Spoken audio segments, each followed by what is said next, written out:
As you stroll around New York City, take time to stop by the South Street Seaport Museum to see the largest wrought iron sailing ship afloat, built in 1885. Classic horn square rigger. Wavertree.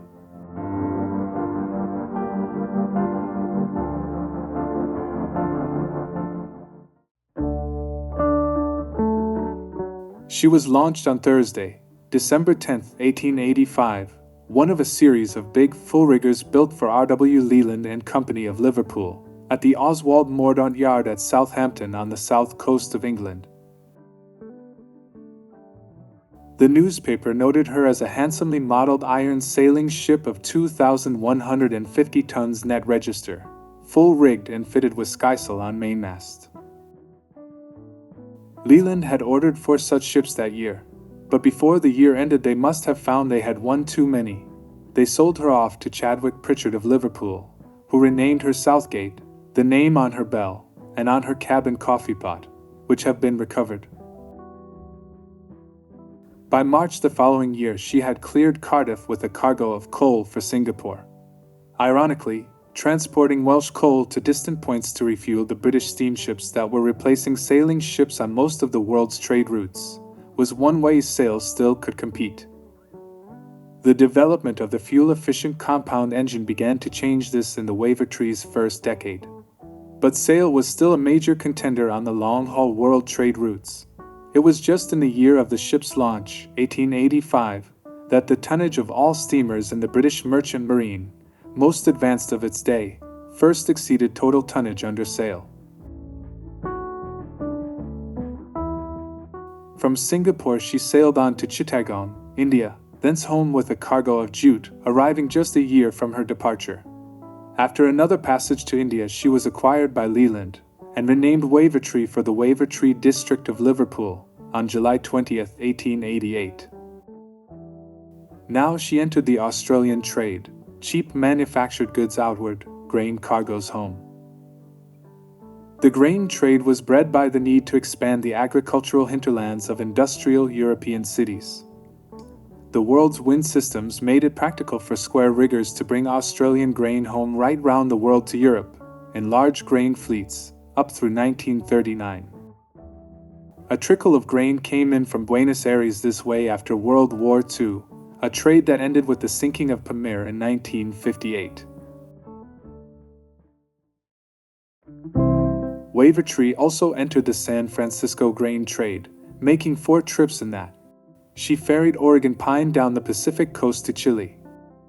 She carried Chilean nitrate to New York and European ports to fertilize depleted farmlands. She was, in fact, an ocean wanderer, finding cargo where she could, and increasingly a ragged one. George Spears, sailing in her last Cape Horn voyage, 1907 to 1908, record short cruise, poor rations, patched shrouds and failing gear. The value was being sailed out of her. Another generation of bigger square riggers, efficient German 4-masted barks, were taking up her cargoes. From 1908 she was laid up for 2 years then, under new owners, was loaded with coal and sent brutally on a one-way voyage round Cape Horn, we believe to end up as a breakwater in Chile. This was the voyage she never completed. The Horn was too much for her weakened rigging, though not for her stout iron hull. After running back once to Montevideo for repairs, she went down to try the rounding again. Her mainmast came crashing down, bringing with it the upper 50 feet of the foremast and 100 feet of mizzenmast, injuring many of her crew. With her splintered spars and missing rigging, she staggered back to the Falkland Islands, 300 miles downwind, more a wreck than a ship, 5 men of her crew severely injured, 3 with broken legs, in the battle to bring her in. She arrived off Port Stanley December 7th. Still the hard rules held. She lay there rolling in the open roadstead while Captain Irving, himself an old man for this work at age 64, presumably bargained for a cheap tow into harbor. One side or the other relented, and on Christmas Eve, 1910, she was towed into shelter by the tug Samson. Her sailing days, the long, hard service at sea, were over. Rather than replace the rig, Her owners sold the hull for use as a floating warehouse in Punta Arenas, Chile. Next came conversion into a sand barge at Buenos Aires, Argentina, in 1947, and a renaming to Don Ariano N. Waterfront workers referred to her as El Gran Velero, the Great Sailing Ship, because even without her masts she was recognizable as a sailing ship. She was discovered there by Carl Kortum, director of the San Francisco Maritime Museum and founder of the National Maritime Historical Society.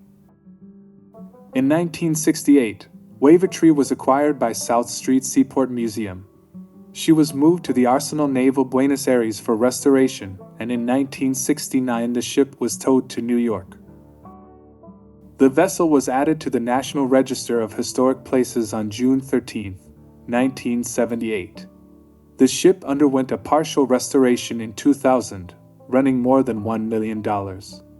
But that was a small job compared with the over $13 million restoration in 2015 to 2016, performed at Staten Island's Cadell Dry Dock.